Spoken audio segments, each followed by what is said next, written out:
This aircraft is the famous Memphis Belle.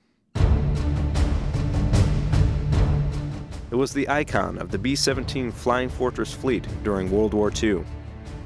This aircraft was the first B-17F model to fly 25 missions in World War II and then return home to the United States. The Restoration Division at the National Museum of the United States Air Force has taken on the task of restoring this historic aircraft. An artifact is timeless, truly, truly timeless. We know that this material, this metal, this rubber, this plastic, this was over Germany, over France in 1943. It was there. That is not going to change today or 100 years from now. Photos don't do that, words don't do that. They're not physical. That to me is probably the most important reason why it's worth taking the time and energy to preserve an artifact.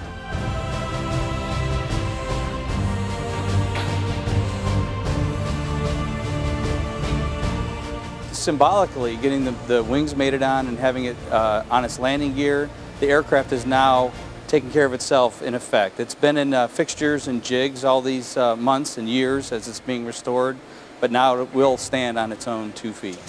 The goal is to get the aircraft as precisely configured and marked as it was in May of 1943 when the aircraft finished its 25 missions. Growing up, you build models of this, and I've always been into airplanes, and now this is the real thing. It's just really neat to be involved with that and to help honor what these people did. My involvement in the airplane so far has been the wing sections. We cleaned those up, did a lot of work on those, repainted them. Then also the glycol heater, which is on the inboard of the left wing. We had to fabricate that completely. That was one of my first sheet metal projects, so that was a lot of fun. It feels great because it came in here on trucks about 7 years ago. And it was a long time to get it to this point. We had a lot of work to do on the wings, the landing gear. Now that it's up on its gear, we can press on the inside, and we still have a lot of repair work on the outside to do, but it's easier to work on now since it's up in the air. It's all one piece.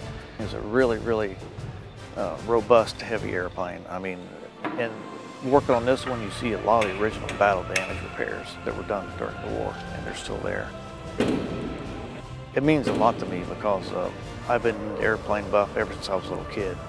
And I took a tour through here when I was probably 13 years old, and I thought, man, this would be the neatest place to work.